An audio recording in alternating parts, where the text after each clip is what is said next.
Sahana Vavatu Namasté, Sahanao bonjour, je m'appelle Philippe. J'ai créé ce podcast pour partager avec vous certaines pépites de la philosophie et de la pratique du yoga, mais aussi parce que je souhaite tordre le cou à certains préjugés.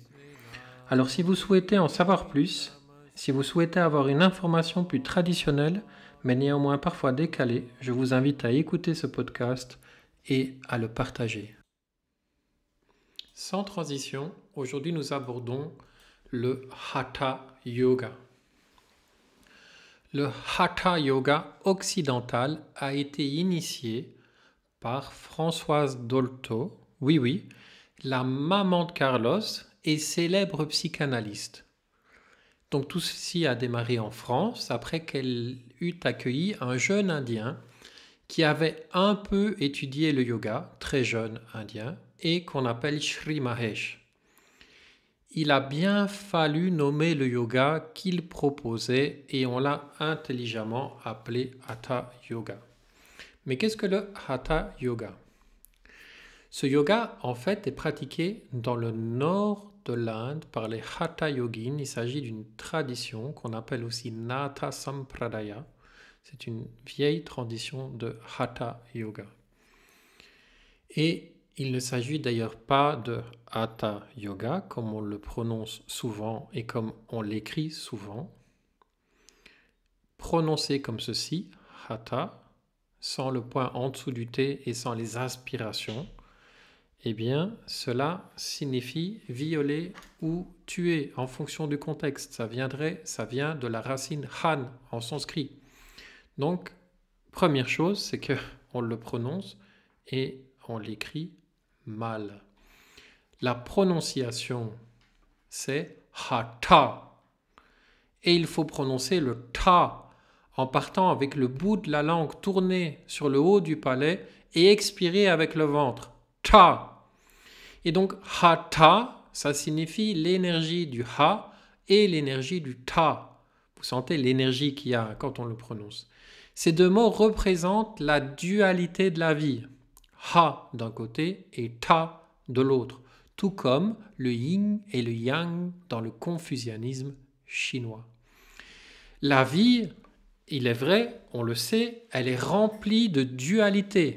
Le jour, la nuit, la foule, la solitude, le froid, le chaud, le succès, l'échec, etc. Et lorsque nous sommes dans un type d'énergie, nous sommes contents. Et lorsque naturellement une autre énergie, l'autre énergie prend le dessus, nous ne sommes plus contents, nous sommes malheureux. Ainsi, dans l'existence, nous sommes ballottés par ces énergies contradictoires et de ce fait, nous perdons cette connexion avec nous-mêmes, cette connexion de qualité avec nous-mêmes. Le Hatha Yoga, selon Svatmarama, qui est l'auteur du texte le plus important du Hatha Yoga et qui s'appelle la Hatha Yoga Pradipika, c'est-à-dire la lumière sur le yoga, la lumière sur le Hatha Yoga, explique qu'en fait le Hatha Yoga est une échelle pour aller vers un yoga encore plus important qu'on appelle le Raja Yoga. Je m'explique. Cette déconnexion qui nous caractérise à l'état naturel nous empêche d'entrer en contact avec notre lumière intérieure plus profonde et de vivre pleinement notre spiritualité ainsi que notre vie.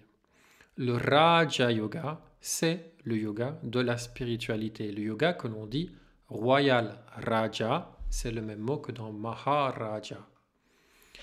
Pour transcender ces dualités, Svatmarama, le Hatha Yoga, nous propose une palette de 4 outils, répartis en 4 chapitres différents dans son livre. Le premier outil ou le premier chapitre concerne asana, c'est-à-dire les postures. C'est un outil qui nous permet de travailler sur notre corps et sur nos organes d'essence, c'est-à-dire sur la force, la souplesse, le fonctionnement de notre corps, mais aussi la manière dont on perçoit les choses et la santé de nos organes d'essence. Le second outil, le second chapitre, de ce livre permet, lui, d'entamer un voyage beaucoup plus intérieur. Et ceci n'est possible qu'une fois qu'on est passé dans le premier chapitre et que notre corps est devenu plus fort, plus stable. Et c'est là que le deuxième outil se déploie, c'est le pranayama, c'est-à-dire la discipline du souffle. Cette technique permet de purifier les canaux énergétiques qui irriguent notre corps. Ces canaux sont trop souvent remplis d'impuretés qui empêchent l'énergie de circuler pleinement et de donner une santé parfaite à notre corps. Cette pratique du souffle est, on le sait peu, mais un peu l'équivalent de l'acupuncture en Chine, c'est-à-dire que cette pratique du souffle, le pranayama, va purifier nos différents canaux énergétiques. Et le but de cette technique n'est pas uniquement de calmer le mental comme on le croit souvent, mais de le transformer. Ces séances sérieuses et progressives de respiration nous permettent de découvrir à l'intérieur de nous quelles sont les impressions du passé qui nous conditionnent et que l'on appelle vasana. C'est une forme d'exploration de l'inconscient et très souvent, ce sont ces expériences qui ont un impact négatif sur notre propre circulation énergétique. Les vasanas, je m'explique un peu plus. Les vasanas, littéralement, c'est ce qui réside à l'intérieur de nous, donc ces impressions du passé. Et elles sont de deux types. On comprend facilement, d'un côté, il y a les expériences traumatisantes, celles qu'on n'aime pas, qui nous ont constituées et dont nous avons oublié la force. D'accord ? Beaucoup de choses très inconscientes du passé qui continuent à pousser, mais on n'en a pas vraiment conscience. Et de l'autre côté, il y a aussi toutes les expériences positives qui ont aussi un impact sur nous. Vous voyez, on est bien dans deux types d'énergie. La pratique du pranayama nous permet de neutraliser ces différentes forces internes qui font obstruction en fait à notre nature profonde qui est au-delà de toutes ces impressions et donc à cette connexion nécessaire pour se diriger vers une spiritualité de ce nom.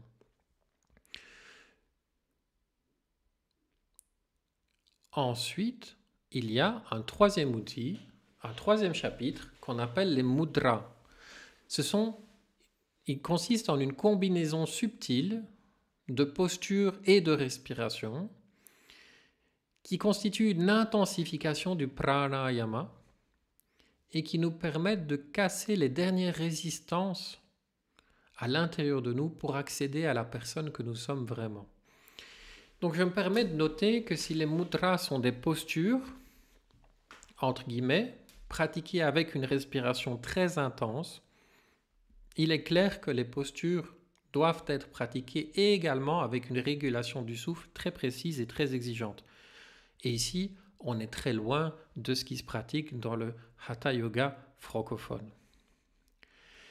Et si ce n'était pas le cas, s'il n'y avait pas réellement un entraînement dans les respirations, dans les postures, un entraînement respiratoire dans les postures, il ne serait pas possible de pratiquer les mudras avec cette intensité-là.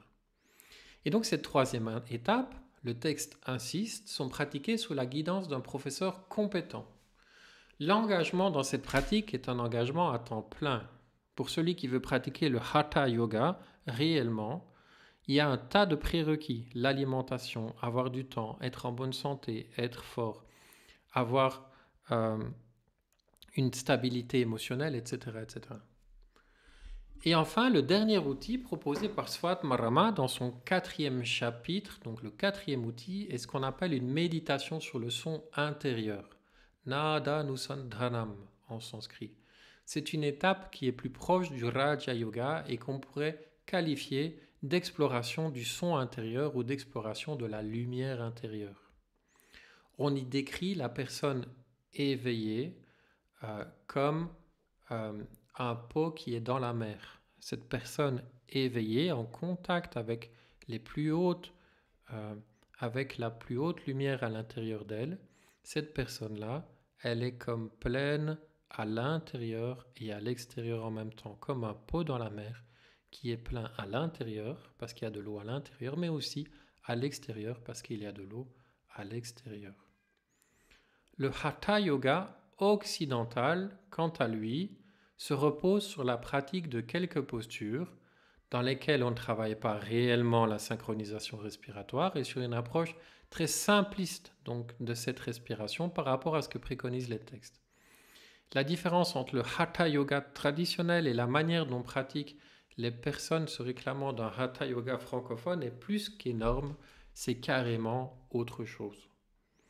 Nous avons la chance dans le Vinyasa de pratiquer les différents outils du Hatha Yoga et de les garder vivants. Krishnamacharya a étudié et pratiqué ce type de yoga en profondeur. Le premier texte d'ailleurs qu'il a enseigné à son élève, T.K.V. Desikachar, à son successeur, a été de réciter ce texte, la Hatha Yoga Pradipika. Donc n'oublions pas que la pratique traditionnelle du Hatha Yoga doit nous amener vers une plus belle connexion, vers une meilleure lumière intérieure. Et cette coupure avec l'esprit traditionnel du Hatha Yoga nous invite à penser que le Hatha Yoga occidental n'est finalement pas très différent des nombreux styles de yoga qui fleurissent encore aujourd'hui, comme le Yin Yoga, l'Acro Yoga, le Dog Yoga et toutes ces choses-là.